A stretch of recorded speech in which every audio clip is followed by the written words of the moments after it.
날마다 나를 살리는 큐티 이성호 목사입니다. 오늘 큐티 본문은 누가복음 3장 21절부터 38절 말씀입니다. 너는 내 사랑 아들이요 내 기뻐하는 자라 말씀하시는 하나님의 음성을 듣기를 원합니다. 말씀해 주시옵소서. 듣겠습니다.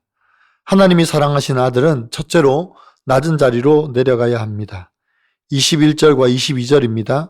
백성이 다 세례를 받을새 예수도 세례를 받으시고 기도하실 때에 하늘이 열리며 성령이 비둘기 같은 형체로 그 위에 강림하시더니 하늘로부터 소리가 나기를 너는 내 사랑한 아들이라 내가 너를 기뻐하노라 하시니라고 합니다.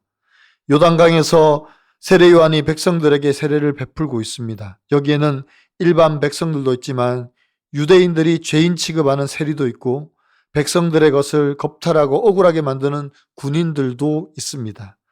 그 가운데 예수님께서 세례를 받으시기 위해 오늘 세례 요한에게 나오셨습니다. 지금 요한이 베푸는 세례는 회개의 세례입니다. 죄인들이 자기 죄를 깨닫고 돌아오라는 회개의 세례인데 죄가 없으신 예수님께서 지금 나오신 것입니다. 마태복음에서는 예수님께서 세례를 받으시기 위해서 요한에게 온 것을 요한은 말립니다. 그리고 이렇게 말합니다. 내가 당신에게 세례를 받아야 할 터인데 당신이 내게로 오시나이까. 세례 요한은 깜짝 놀랐습니다. 죄 없으신 예수님이 세례를 받으실 필요가 없는데 오신 것입니다. 오히려 요한이 예수님께 불과 성령으로 세례를 받아야 함이 마땅한데 회개의 세례를 받으시겠다고 오신 것입니다. 예수님이 세례 요한에게 이렇게 말씀하십니다. 이제 허락하라. 우리가 이와 같이 하여 모든 의를 이루는 것이 합당하니라. 예수님은 우리의 구주이십니다. 그런 분이 죄인들이나 받는 회개의 세례를 지금 받으시겠다는 것입니다. 이것이 바로 예수 그리스도의 낮아지심입니다. 하나님이신 우리 주님이 인간의 천한 자리까지 내려오셔서 하나님의 의를 이루어 가시는 것입니다. 주님은 스스로 높아지려는 자를 낮추시고 낮아진 자를 높이신다고 말씀하셨습니다. 우리가 얼마나 낮은 자리에 서 있느냐에 따라 사람을 얻을 수도 있고 잃을 수도 있습니다. 때로는 우리가 얻는 것이 하나도 없고 손해보는 자리라 할지라도 그 낮은 자리에 설 때에 구원을 이룰 수 있습니다. 구속사는 나를 철저히 낮추는 데부터 이루어지는 것입니다. 여러분은 어떻습니까? 지금 나의 관심은 높은 자리입니까? 낮은 자리입니까? 내가 낮은 마음과 섬김으로 주께 인도해야 할 사람은 누구입니까? 하나님이 사랑하시는 아들은 그 위에 하나님이시라는 것을 인정해야 합니다. 본문 23절부터 38절까지는 예수님의 족보가 나옵니다. 누가의 족보는 예수님으로부터 거슬러 올라가서 결국 그 위가 하나님이라고 기록하고 있습니다. 즉, 이 족보의 시작은 하나님이시다라는 것을 말하고 있습니다. 그럼에도 불구하고 마태복음에서는 예수님을 아브라함과 다윗의 자손의 계보라고 말하면서 족보를 써내려가고 있습니다. 그래서 예수님은 완전한 하나님의 아들이시며 또한 우리와 같이 낮은 자리로 오신 완전한 사람이신 것입니다. 왜 예수님이 완전한 하나님이시면서 완전한 사람이셔야만 합니까? 아무리 완전한 사람이라도 자기를 구원하지는 못합니다. 그래서 예수님은 완전한 하나님이시지만 온 인류를 구원하시기 위해서 사람의 몸으로 이 땅에 오신 것입니다. 하지만 예수님은 죄가 없으십니다. 그렇기 때문에 우리의 모든 죄를 감당하실 수가 있는 것입니다. 세상은 이것을 인정하지 않습니다. 그래서 예수님을 십자가에 못 박은 것입니다. 지금도 세상은 악하고 음란하며 창조의 질서를 파괴하는 인권을 내세워서 하나님의 주권을 인정하지 않고 있습니다. 그뿐만 아니라 결혼과 가정의 질서를 파괴하려고 합니다. 우리가 진정한 하나님의 자녀라면 우리의 족보는 하늘에 있고 우리의 아버지는 하나님이십니다. 이것을 인정할 때 가정을 살리고 사회를 바꾸고 나라를 살릴 수 있는 것입니다. 적용해 보세요.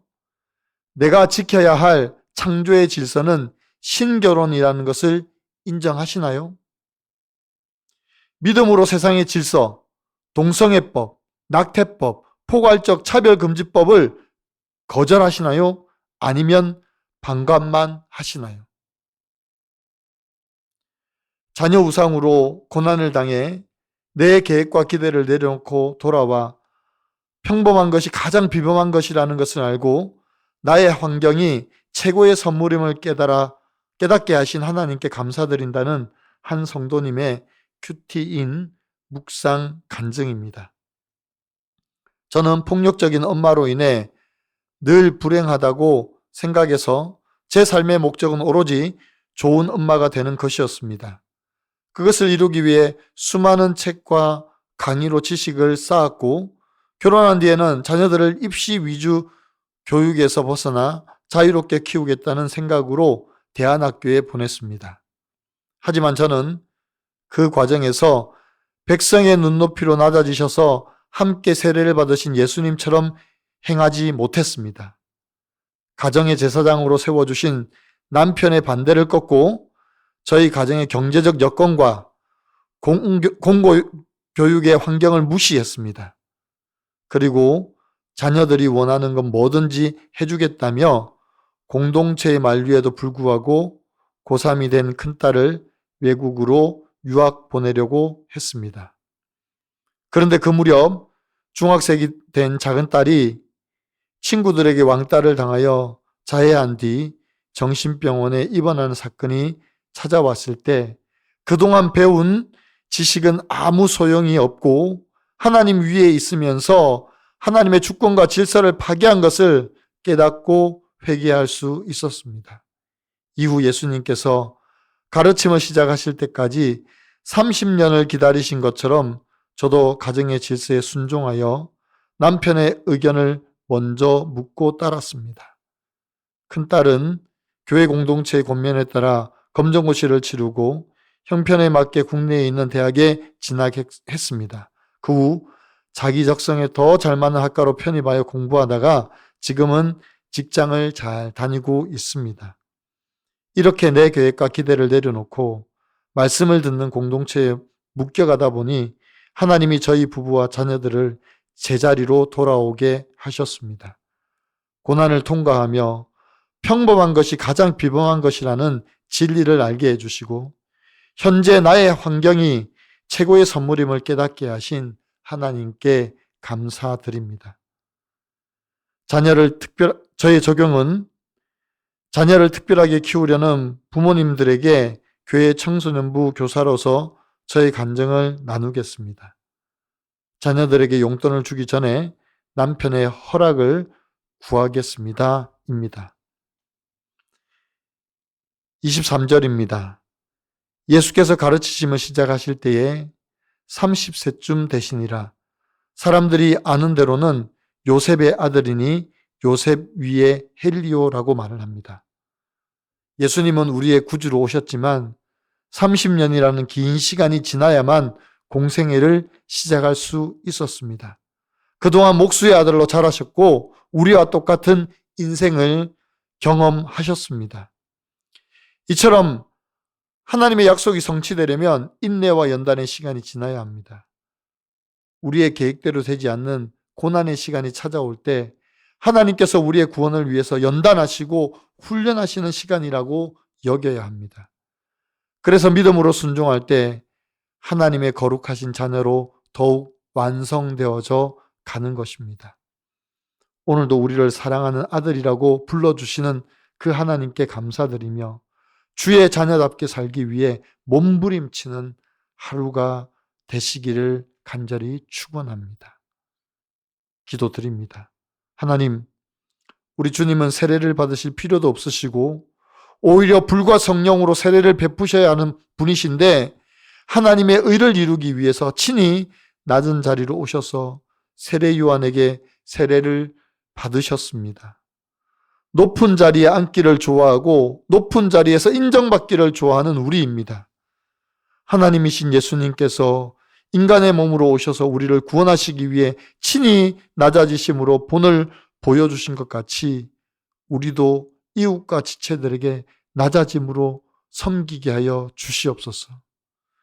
하나님의 창조의 질서에 반하는 악법을 만들어 결혼과 가정의 질서를 파괴하는 자들이 얼마나 많은지 모릅니다.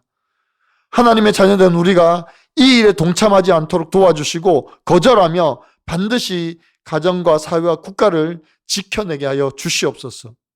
그리하여 하나님의 족보를 이루는 저희들이 되게 하여 주시옵소서. 말씀으로 살아내어 승리하는 교회와 공동체와 가정이 되게 하여 주시옵소서. 우리 주 예수 그리스도의 이름으로 간절히 기도드리옵나이다. 아멘.